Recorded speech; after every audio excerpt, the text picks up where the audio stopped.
Hello, welcome to Gardener's World. Now the soil has warmed up a little bit, I can plant out this rocket. You can see that I'm spacing them quite wide apart, at least 6 and as much as 9 inches. If you sow the seed in a drill, you get a rash of young seedlings, and even if you thin them to 1 inch or 2 inches apart, they'll still be very small. Whereas when they're spaced widely, you get strong roots and a big plant, and that gives you 3 or even 4 cuttings of the leaves. So basically, you get more leaf for your seed. Now, I'm also going to be sowing brassica in a seed bed. I'm planting cordon apples, lilies in pots. It's plants all the way. In tonight's programme, Carol celebrates a plant that typifies all that is glorious about the month of April, the primrose. And we visit York to see how a seemingly ordinary back garden can produce a rich and varied harvest.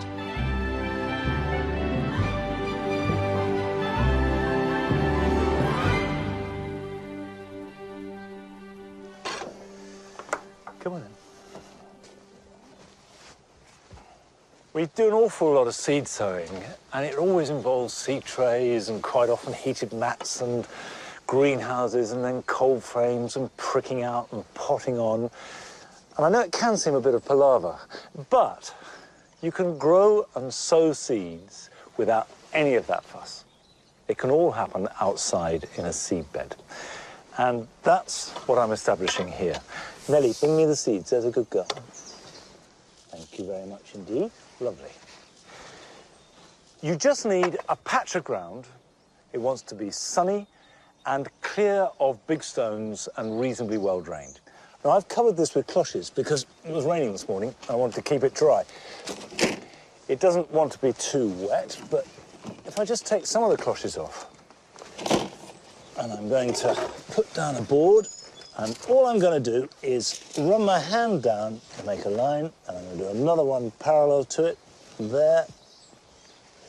Now, the plants that really lend themselves to this are brassica. And I'm going to sow some purple sprouting broccoli. It's one of my favourite vegetables, just about to be ready for harvest now, so you sow it a full year ahead. It's a long-term investment in plant and soil and worth it. Fabulous stuff. So, when you sow seeds into a seed bed, they're not going to grow there permanently. The idea is to raise seedlings until they're big enough to transplant to their final growing position. And the advantages of that over the very finest potting compost and the best, most fancy greenhouse is they start life from day one with the bacteria and the fungi of the soil interacting with the roots that they are going to grow in. These plants are going to have to be thinned to about 2 inches apart, maybe even 3 inches, so there's absolutely no point in sowing them too thickly. So I'll get 3 short rows from one packet. Now I can just lightly cover the seeds over, and I just find that running your fingers down either side of the drill pushes the soil back in over the top of them. You don't need to worry about it too much. All I've got to do is keep it weed-free, and around about early to mid-June, they'll be ready to transplant to their final growing position when they're about 5 or 6 inches tall. I'm not going to cloche them now because it's sort of spitting with rain and I want a bit of moisture. But if it gets very cold or torrential rain, I've got the cloches to hand to protect the seedlings. It's a very simple, easy way of raising a lot of plants. And many of us are growing vegetables as a treat as much as anything else. If there's something that you love to eat, and it's going to be nicer and more fun if you grow it yourself. But there are some people who are truly self-sufficient in fruit and vegetables. And last summer, we went to York to meet one such couple.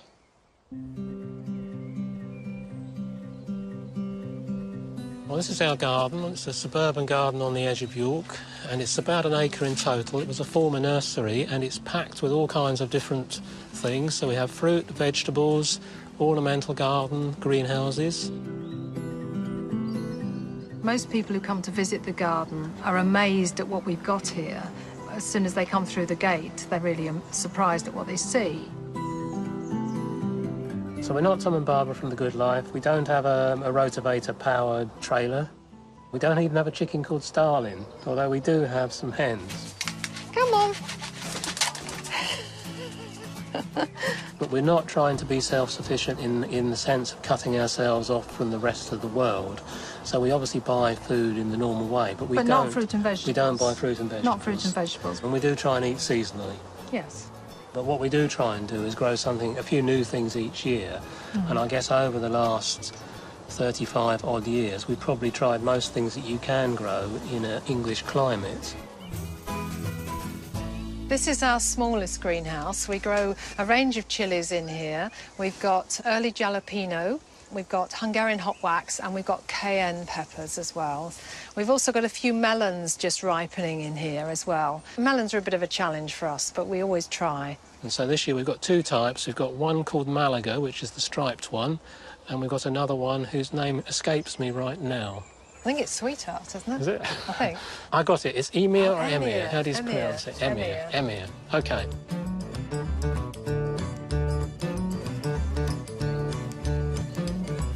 In this garden, we have over 100 fruit trees and maybe about 80 varieties, Probably about would you 80 say? different varieties. And a few of those are Yorkshire varieties, like the Ribston Pippin, but a lot of our varieties come from all over, all over Europe, don't Well, they? we've got Ingrid Marie, which originally came from Denmark. We've got Kids Orange Red, which originally came from New Zealand. It's probably a little bit more difficult to grow fruit in the north of England, but not necessarily as difficult as most people think. To get a nice ripe eating apple, you need plenty of sun. So what we tend to do is grow the eating apples in a sunny position like this, and in the shadier positions we tend to grow either cooking apples or the very early eating apples where they will still ripen even if there's not a great deal of sunshine.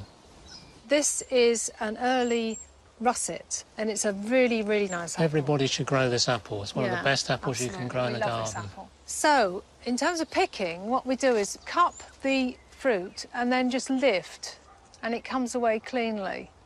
If it doesn't come away cleanly, then we would actually leave it on the tree. So we put it in stalk up, and we're going to make a single layer of apples in this box. So we only ever store the absolutely perfect apples. So every apple we pick, we look it over and make sure it's absolutely perfect before it goes in the box. OK, this one's got a few bruises on, so I'm not actually going to store that one. I'm going to put that in the juicing basket.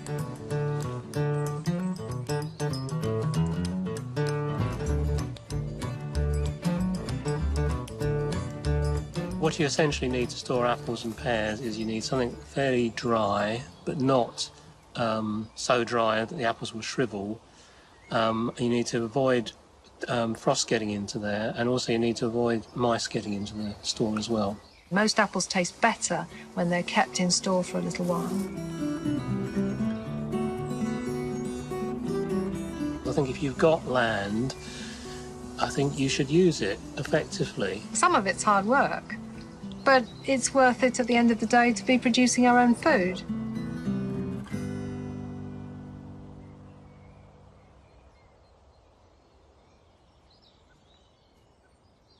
What I love about that garden is that it's such a good example of how you can grow a wide range of fruit in a relatively small space. You don't need a great orchard full of vast trees, and that's something I want to build on now.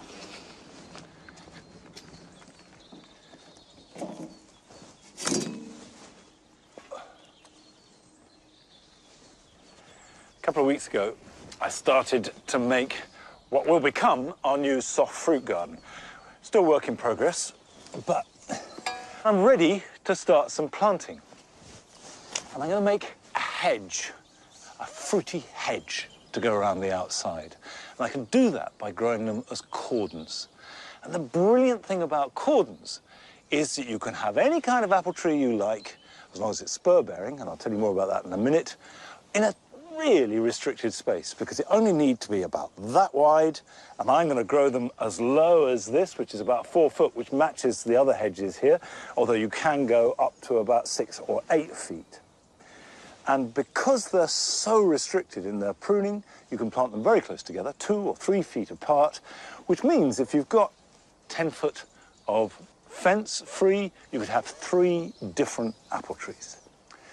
And cordons are essentially trees with just one stem and tiny little spur-like branches coming off it. And the spurs are the key, because most apples, not all, but most are spur bearers. And you can see here, each of these are spurs, and essentially you can think of this as a branch as well as the main stem. And these will all bear fruit. Now, I'm going to start by angling them across towards the north, and they need to be planted literally at 45 degrees. And what that does is give it the best of vertical growth for energy and horizontal growth to encourage flowering. And I'm also facing it north, which will limit and constrict its growth. If I had them facing the other way, south, they will be more vigorous. And actually, because this is low, I'm not looking for vigor, I'm looking for fruit. Okay, let's put that to one side for the moment.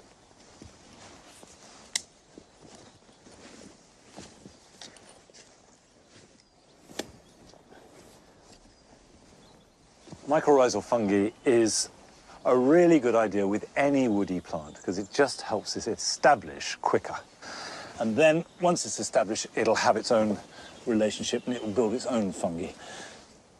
Now, you can see here that the graft, which is there, must be above the soil. That's really important. And the graft is where the top of the tree, and applies to all apple trees and pears, joins the roots. The top determines the fruit, and the roots determine the vigor and the shape of the plant. Now, these, for the record, are on M9 rootstock, which is quite dwarfing because we don't want these to be too big. This is Red Windsor, and it will harvest mid-season, late September. And I'm planting these in pairs, so one will pollinate the other. You can buy self-pollinating apples, but it's always better to plant 2, and that will ensure fruit. And the fruit will come, even though they're small, even though I've just planted them. They've got blossom, that will turn into fruit, and in their season, I will eat and enjoy them. Now, talking about in their season, we're in April. And again, Carol is selecting the plant which for her epitomizes this month.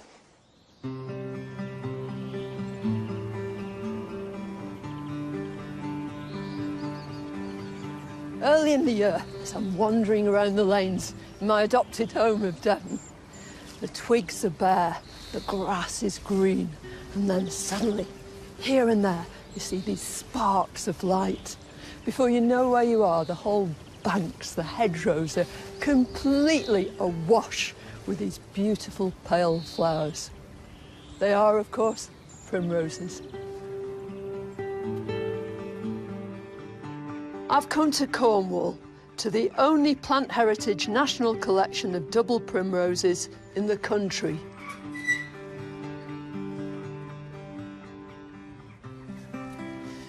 Primroses belong to the Primulaceae family. It's a huge genus spread across the northern hemisphere. Everything from auriculas from the Alps to those glorious candelabras from Asia.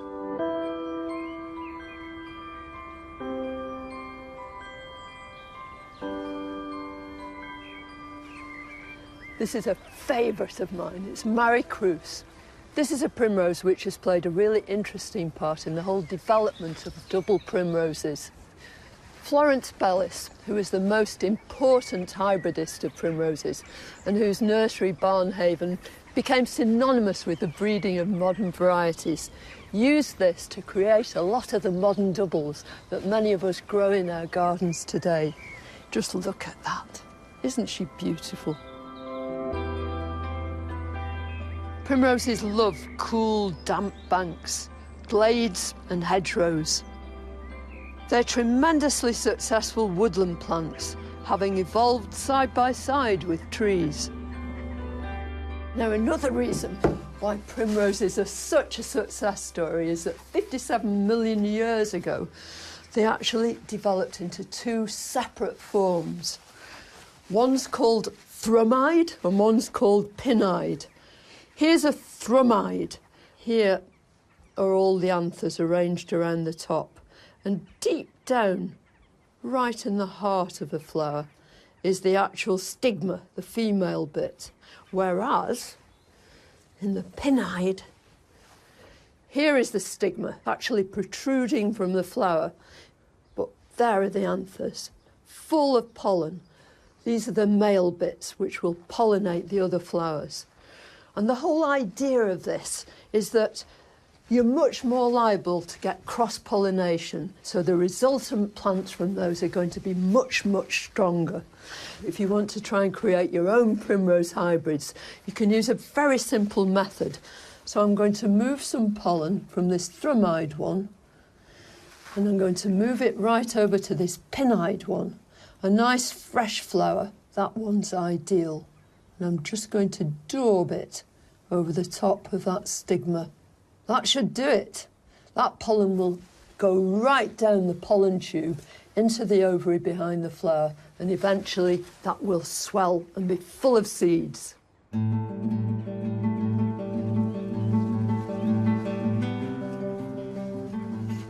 It's a really great idea with all your primroses to dig them up and divide them every couple of years or so. It reinvigorates them. Normally, when you were doing this, you probably do it, as Miss Jekyll said, when the flowers are on the wane. Well, this one isn't flowering, but it's a great time, although the soil's rather soggy.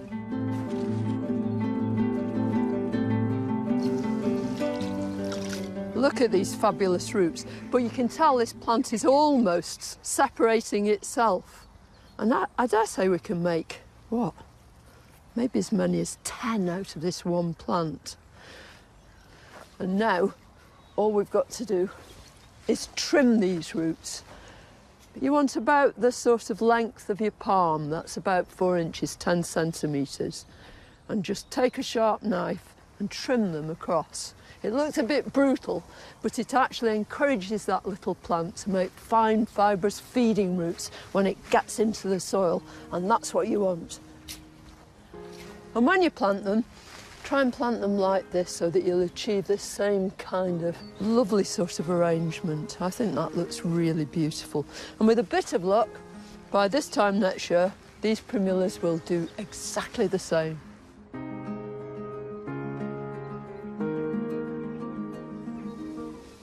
There are so many delightful primulas.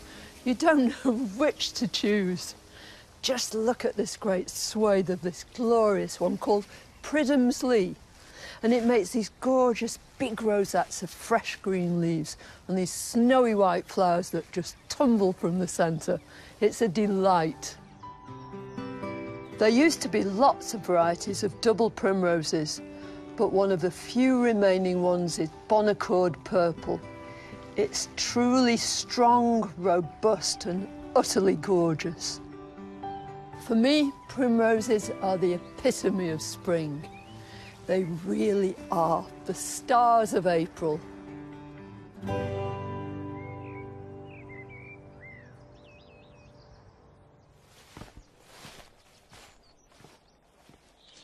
Well, like Carol, I love primroses. If anyone ever asks me, I always say they're my favourite flower, although the truth is, I like whatever is looking good on the day. And here at Longmeadow, today, the primroses are eclipsed, I think, by these wood anemones, which are so happy. A little bit of sunshine, they open out, and I probably planted no more than a dozen originally, and all the rest have spread by seed over the years. And now is their moment.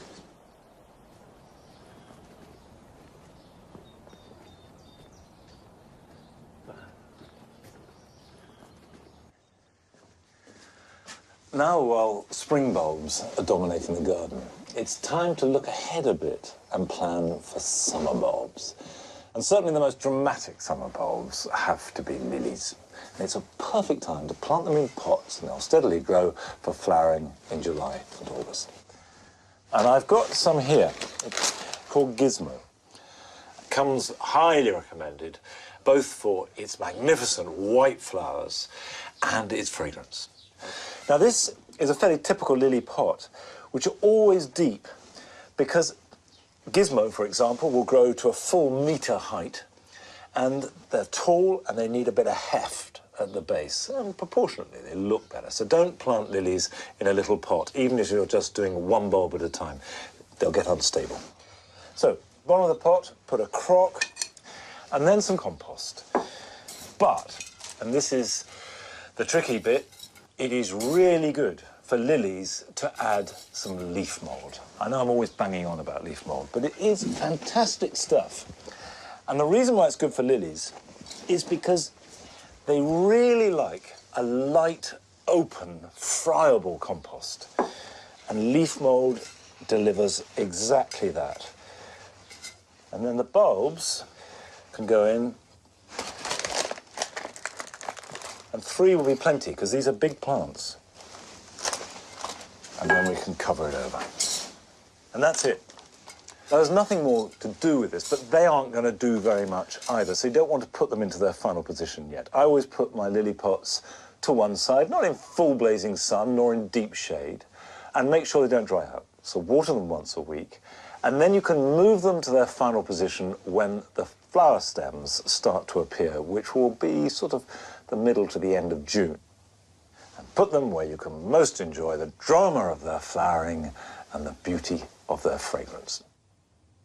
Now, I don't know if you think that lilies are the best plants or the most important plants, but everybody has their view on this. And this week, it's the turn of Joe Swift to tell us which plant he thinks has had the greatest impact on us gardeners and our gardens over the last 50 years. I've chosen Steepa gigantea, the golden oats. It's a fantastic ornamental grass, reaching about 6 foot in height, with its straw-coloured stems and seed heads over a mound of evergreen foliage.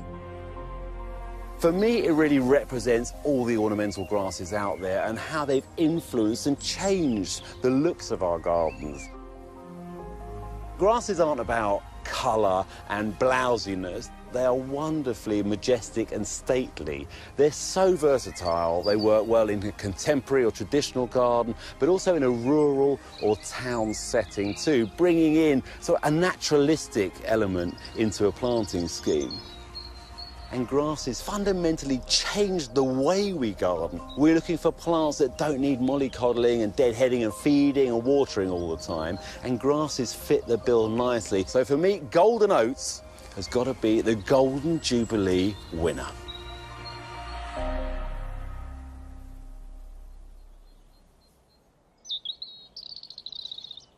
Come on then, come on. You've got 2 balls now. Well, I do agree with Joe that grasses in general have transformed the way that we've gardened over the last 25 years. And certainly, I remember at the beginning of the 90s, hardly anybody had grass borders in this country, and now they're very common. And also the attitude, the way that we garden has become much looser as a result. One note from experience, Steepa gigantea, which is a fabulous plant, hates sitting in cold, heavy, wet soil, which is generally what we have here at Longmeadow. So now I only grow it here in the dry garden, where we get the same amount of rain as everywhere else, but the drainage is really good. Well, we've had a bit of everything today, some rain, sun, wind, at least it's quite warm. Let's find out what the weather is going to be like for us over the weekend.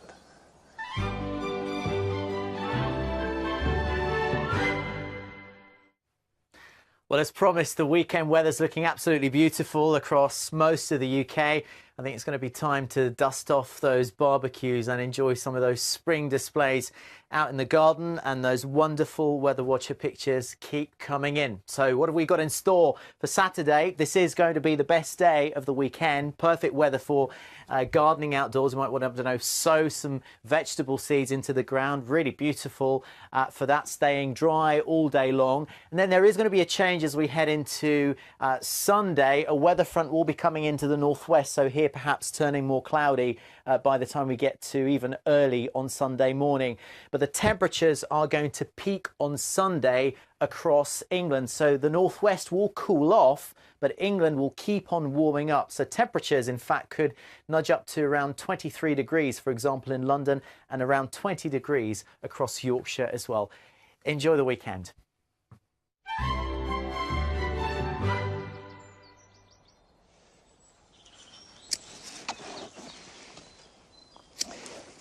Now that the new foliage is forming on the dogwood, the cornice, it's a good time to cut it back. And you cut back dogwood every 2 or 3 years to stimulate vigorous regrowth that has extra bright bark. And it's that bark in January and February and early March that I think is the best thing about it. So don't be frightened. If you're going to cut, cut hard, because it will regrow fast. And everything here around the pond is almost growing in front of your eyes. The energy and the vigour at this time of year is amazing.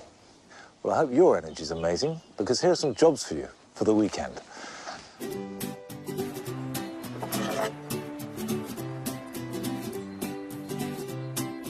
The secret to enjoying a good harvest of rhubarb right through spring and into summer is to pick it regularly. Take the largest stalks from each plant and never cut, but always pull them firmly from the base. This means that the young shoots won't get damaged, and also infection can't get in from cut wounds. And if you harvest it every week or so, you'll have a continuous supply. Delphinium cuttings can be made from new shoots. Use a sharp knife and cut below the soil level where it emerges from the root. Just take 1 or 2 cuttings per plant. And having mixed up a very gritty compost mix, strip off all but the top part of the foliage. Bury the cut stem against the edge of a pot and put the cuttings somewhere warm, water them, and they should start to show signs of new growth in a few weeks' time. I love ferns, and ones like Dryopteris look fantastic all winter. But now it's time to cut them back. Remove all dying, broken, and old growth. And then you'll be able to enjoy the new fronds as they slowly start to unfurl.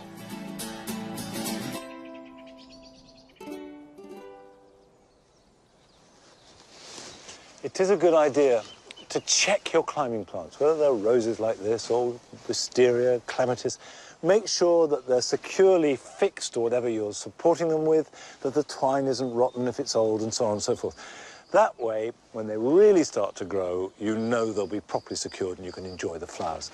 Mind you, here in the writing garden, I am enjoying the flowers. They're growing fast. This lovely daffodil thalia is dominating it, but we've got the bleeding hearts, the white bleeding heart coming through. We've got white hyacinths. I've got a clematis alpina, a couple of them white. They're small, but they are flowering and they will grow up. And this winter I took out an apple tree and dramatically pruned this one, which is a Herefordshire beefing, to let light in here. So hopefully this summer it'll be singing its white song better than ever. But I'm afraid no more singing from me today because we've run out of time. However, I will be back next weekend, Easter weekend, with a full 1-hour programme. So join me here at Longmeadow then. Till then, bye-bye. Come on, you two.